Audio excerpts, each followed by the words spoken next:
Olá, muito boa tarde. Começa agora o programa Mercado Futuro, assim de um formato diferente. Vocês já estão vendo aqui meu entrevistado.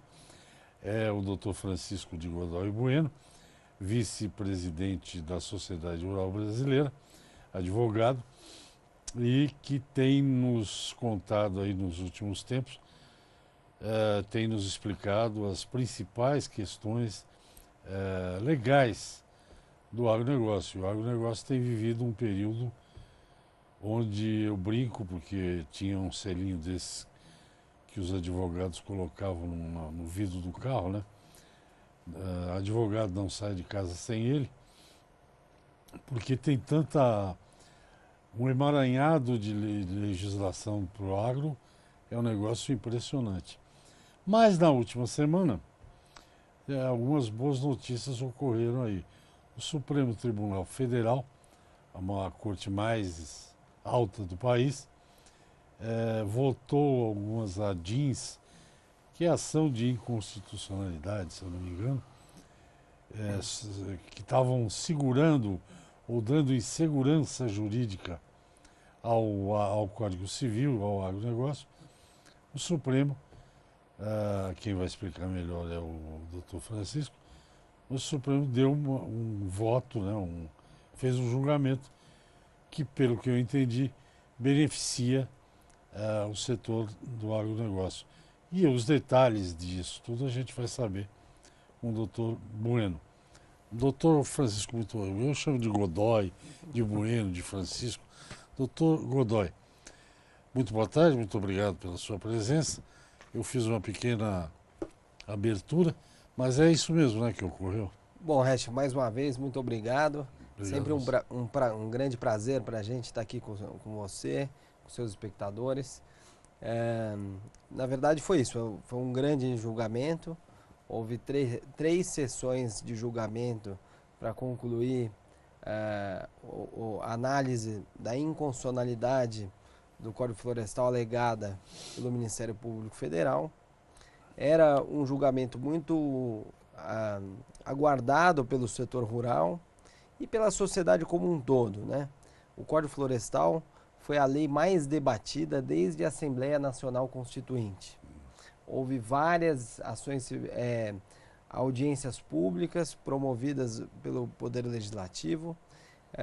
A sociedade participou muito. Houve aquele episódio do veto, participação da Camila Pitanga, quem lembra.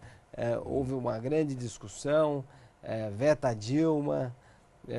Houve uma medida provisória para corrigir uma parte dos vetos e uma parte das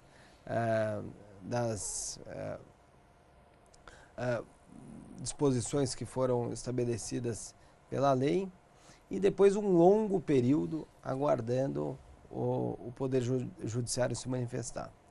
Eu acho que tem três questões que são importantes para a gente refletir. Em primeiro lugar, todo o debate que houve na implementação do Código Florestal com uma atitude muito beligerante dos órgãos de controle da lei, especialmente o Ministério Público, que vinha rejeitando a aplicação do Código Florestal sob a ótica da inconstitucionalidade pretensa e pedida ao Supremo Tribunal Federal. Ainda que não houvesse medida liminar suspendendo a eficácia do Código, diversos dispositivos deixaram de ser aplicados nesse período, exatamente pela insistência de determinados promotores e outras autoridades em defender a inconstitucionalidade do Código. Esse passado está resolvido, porque o Supremo confirmou em decisão definitiva a constitucionalidade da lei, a validade de quase todas as suas disposições, mas que traz grandes lições de como é que a sociedade deve evoluir para acatar as decisões democráticas do Poder Legislativo. Segundo lugar, os próprios debates que houve no Supremo Tribunal Federal mostram muito sobre o modus operandi do Poder Judiciário em relação às questões importantes do agronegócio, e especialmente do Supremo Tribunal Federal. Veja que a votação foi, o julgamento ocorreu por uma manifestação bastante apertada, de 6-5, na maior parte dos artigos questionados pelo Ministério Público Federal, com muita divergência entre os ministros, não só quanto ao resultado, mas quanto à fundamentação dos votos. E especialmente a decisão acabou sendo favorável à aplicação da lei. Aí não se trata de uma parte ou de outra afetada, mas a lei, a decisão tomada pelo Poder Legislativo é que prevaleceu, foi especialmente pela participação dos ministros mais antigos do Supremo Tribunal Federal. O que para nós é um motivo de bastante alerta, que na medida em que os ministros mais antigos se aposentem, os debates, o conflito no Poder Judiciário, especialmente no Supremo Tribunal Federal, tendem a se acirrar com sérios riscos de prejuízo à sociedade e especialmente ao setor rural. As questões específicas do setor rural, que dependem do conhecimento do fato técnico, que dependem do conhecimento da agricultura, da pecuária, do modus operandi das coisas do campo, foram pouco consideradas pelo Supremo Tribunal Federal. E esse é um grande alerta de como nós vamos conseguir trazer as instituições mais perto da nossa realidade, para que a gente possa ter um aparato institucional jurídico suficiente para o desenvolvimento da nossa atividade, que se faz normalmente sob a base da informalidade, da realidade, mas que precisa, no ambiente moderno, de bases sólidas de segurança jurídica. E por último, é claro, a gente saber quais serão as próximas etapas de aplicação do Código Florestal. Há especialmente uma grande tensão em relação ao que vai acontecer com as compensações ambientais, né? Seja as compensações por meio de servidão, seja por meio de cotas de reserva ambiental. Nós estamos aqui na Bolsa, que tinha um projeto muito bacana de implementação das cotas de reserva ambiental juntamente com a Sociedade Rural Brasileira, e a partir do julgamento que exigiu a identidade ecológica, além do bioma, como requisito para viabilizar a emissão de cotas de reserva ambiental e a utilização de cotas para a compensação ambiental, esse instituto pode ficar bastante fragilizado, agregar custos de transação que pretendiam ser extintos com esse instrumento financeiro, dificultando grandes negócios de serviços ecossistêmicos e de desenvolvimento de sustentabilidade. Isso você vai explicar melhor daqui a pouco. Eu também não entendi esse negócio do bioma e tem que ser a mesma vegetação. Mas você explica depois do intervalo. Perfeito. Gente, é isso. Converso aqui com o Dr. Francisco de Godoy Bueno, vice-presidente da Rural, e, como vocês já perceberam pelo primeiro bloco, um excelente analista e consultor para quem quer entender como é que funciona esse negócio aí Supremo e das leis e por aí vai. Vamos ao intervalo, a gente volta já, até já. Ok, estou de volta, o programa Mercado Futuro. Falo com vocês aqui do estúdio da B3, Brasil Bolsa Balcão, Centro Histórico de São Paulo. Primeiro bloco, o Dr. Francisco de Godoy Bueno, vice-presidente da Sociedade Rural Brasileira, comentou a decisão recente do Supremo Tribunal Federal. Se eu não me engano, quem deu o último voto foi o decano Celso de Mello, e o Francisco estava ressaltando isso. E eu só a título de curiosidade, um artigo que eu li que eu achei engraçado, ver se é verdadeiro, é um julgamento. Diz que Dizia lá o texto que o ministro Ricardo Lewandowski, mais propenso aos desejos ambientalistas aí, dos mais radicais, me parece, no seu voto ele criou uma expressão, indúbio pro natura, que eu, que não sei latim, entendo que deve ser. O ditado que eu conheço é: em dúvida, você vota pro réu, né? Dá razão pro réu. Indúbio pro natura, então, em dúvida, vamos garantir a natureza. É isso mesmo? É isso mesmo. E você veja, o princípio indúbio pro réu é um princípio que foi criado para a garantia das liberdades individuais. Que, na dúvida, a garantia individual que o sujeito tem, a liberdade, deve prevalecer sobre o direito que a sociedade tem de punir o réu infrator. O ministro Lewandowski fez um trocadilho, indúbio pro natura, colocando exatamente no sentido oposto ao preceito fundamental do Estado Democrático de Direito. Por quê? Qual é a consequência do princípio da liberdade, né, do ponto de vista objetivo? A liberdade é do indivíduo, é um direito subjetivo, mas que se reveste num objeto com o direito de propriedade. E quando o ministro coloca indúbio pro natura, na dúvida, retém-se o direito de propriedade em benefício da sociedade. Então, ao invés de garantir, na dúvida, a liberdade do indivíduo, não, restringe-se a liberdade do indivíduo em prol da suposta defesa da sociedade. Essa oposição entre o princípio de garantia da liberdade individual, da liberdade, e o princípio de não garantia da liberdade individual, da propriedade, demonstra quão ideológico foi o argumento explorado pelos ministros ao julgar o Código Florestal e quanto distante da realidade efetiva, seja do campo e da própria preservação dos ecossistemas, que estava o julgamento.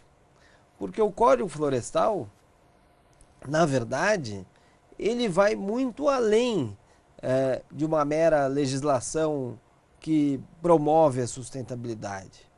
Ele é um código, e isso tem sido muito bem demonstrado pelo professor Evaristo de Miranda, da Embrapa, é um código territorial.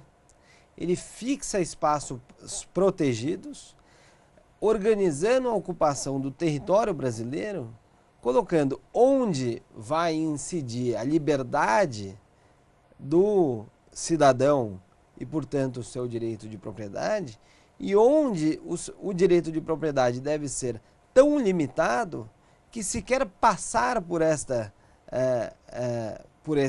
faixa de território, o sujeito pode, para qualquer atividade, a não ser nos casos de interesse público, interesse social, que são as áreas de preservação permanente.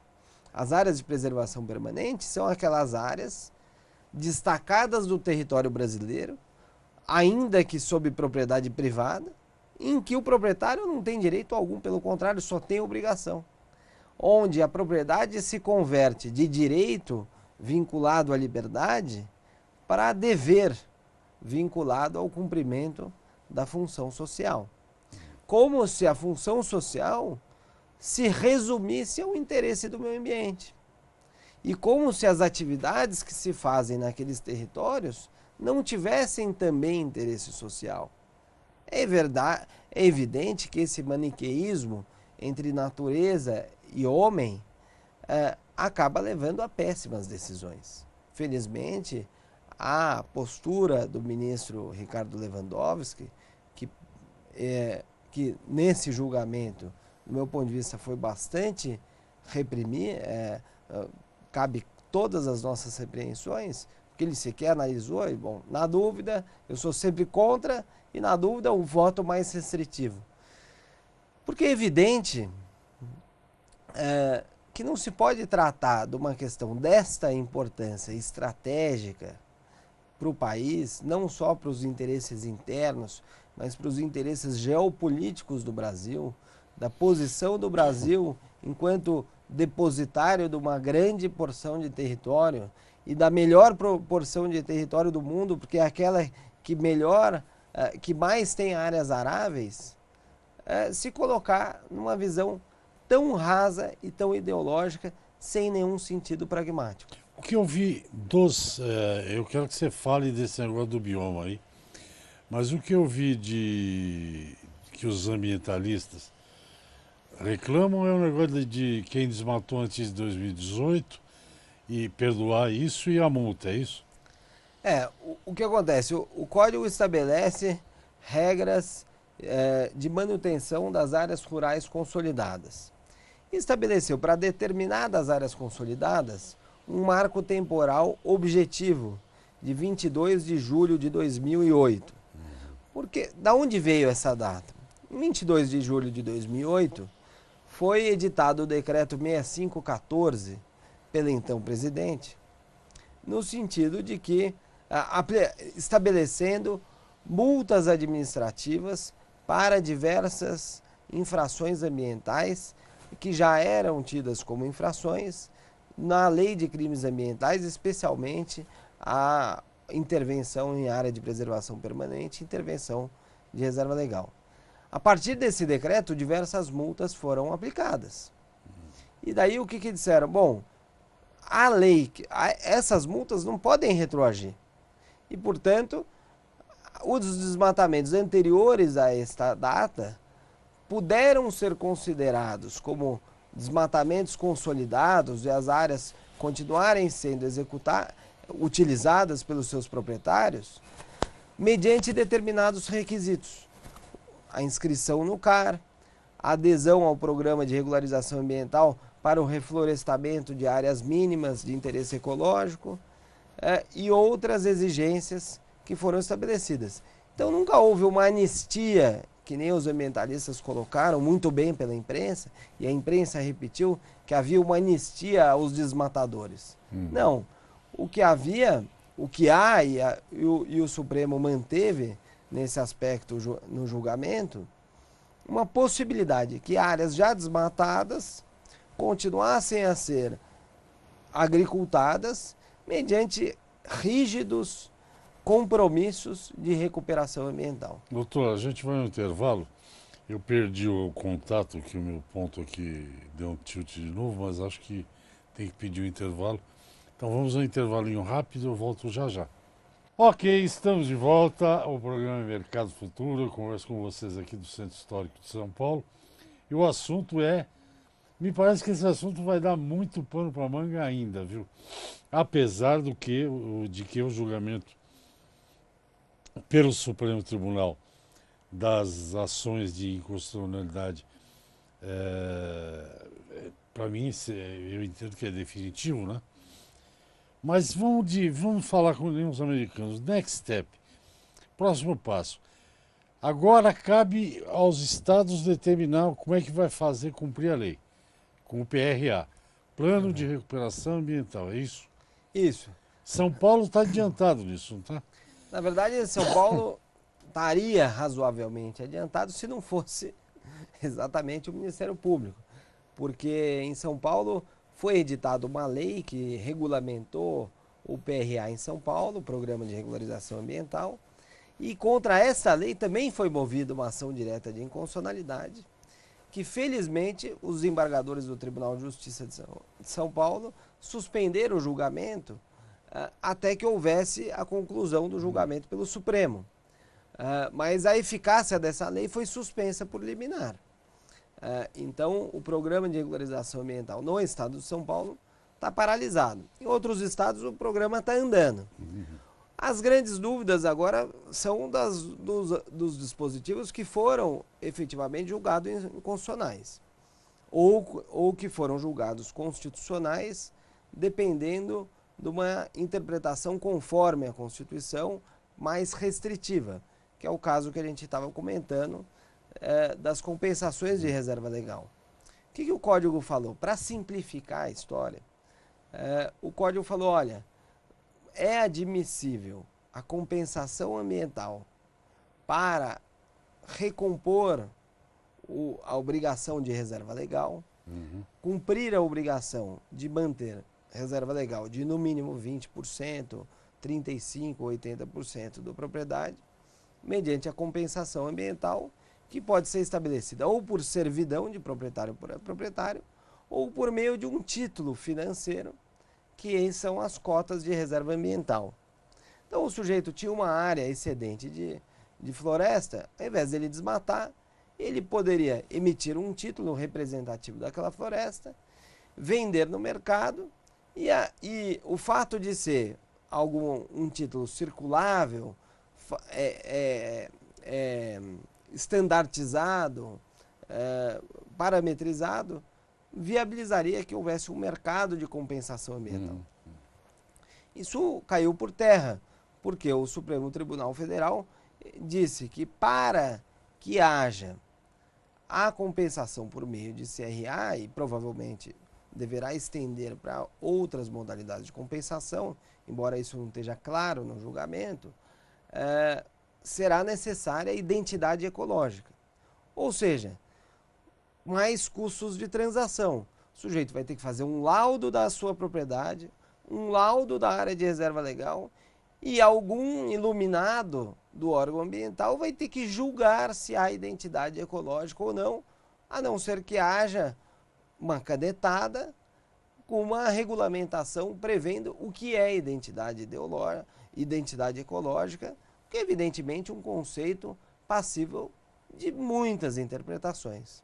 Então, você, ao invés de possibilitar um mecanismo de redução dos custos de transação que viabilize um mercado verde de serviços ecossistêmicos, você gerou um mercado de laudos, um mercado de aprovações, de licenciamentos. A mesma coisa com relação a interesse social e utilidade pública. O Código tinha previsto que nessas hipóteses é possível a intervenção em área de preservação permanente por conta do interesse social e da utilidade pública. O Supremo foi lá e falou, não, pode, desde que não haja alternativa técnica ou locacional, que era a redação da legislação anterior. O que vai acontecer? Vai encarecer o licenciamento ambiental das obras públicas de interesse do país. Por quê? Vão precisar de novos estudos, novos laudos, uma maior complexidade nos processos de licenciamento, que naturalmente vão implicar em ampliação dos prazos para a construção de portos, rodovias e demais obras de interesse público e social. Então a gente deve aqui publicamente falar juntos em coro. Muito obrigado, senhores juízes do Supremo, é isso? Vocês complicaram ainda mais a vida brasileira, não é isso? Exatamente. Por exemplo, esse papel que ia garantir que eu tenho uma área verde, eu negocio um papel, me faz lembrar uma história que nós já falamos, o senhor já falou aqui. Quer dizer, queremos manter florestas. Agora, quem paga a conta sou eu. Exatamente. É isso que eles querem. Essa é que a dificuldade que a gente tem. Que nem nós estávamos falando, o resultado do julgamento não é ruim, porque a lei foi mantida. Mas a gente precisa ter, não há motivo de comemoração ainda. Quer dizer, infelizmente, o país encontra-se numa situação institucional que demanda uma reflexão maior, porque diversos custos de transação vão sendo imputados pelo Poder Judiciário sem uma atenção específica da realidade e das consequências das decisões judiciais na vida prática dos cidadãos. É complicadíssima essa história. Mas do lado da segurança jurídica, a lei é essa agora. O Estado tem que cumprir aquilo lá, burocraticamente ou sem burocracia. Exatamente. Se o Ministério Público deixar. O desafio é esse. Quer dizer, primeiro para que os estados possam detalhar nos seus PRAs modos de cumprimento da lei, que está melhor delimitada agora pelo Supremo, que reduzam esses custos de transação. Por outro lado, muita atenção para que o Ministério Público não volte a questionar esses instrumentos sob os diversos argumentos que foram levantados no julgamento.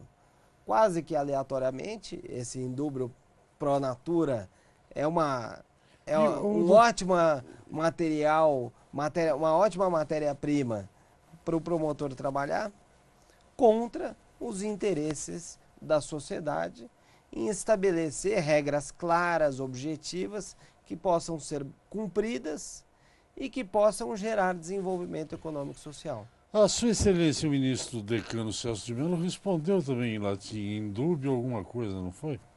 Eu não me lembro. Eu lembro que ele deu uma... Ele falou... não é em dúbio pro réu, ele falou em dúbio alguma outra coisa. Eu acho que em dúbio pró-liberdade, né? É alguma coisa por aí. Eu acho que sim. Bom, não, em dúbio pró-legislativo, pró-lei. Pró-lei. Na verdade, assim, na dúvida, a lei tem que ser considerada constitucional. E ele está muito certo, porque o parlamento já faz uma análise de constitucionalidade, inclusive.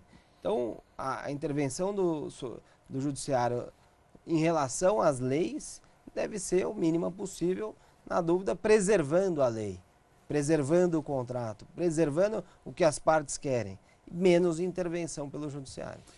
Tem uma questão que não vai dar tempo para a gente discutir aqui, que é a questão do judiciário. O judiciário, na minha opinião, e não é a única opinião, está extrapolando a sua tarefa. Um caso, não sei se você concorda comigo, a lei diz que quem nomeia ministro é o presidente da República. Pois esse atual presidente, independente se é legítimo ou ilegítimo, não é da minha conta, ele nomeou uma ministra e o judiciário não deixou.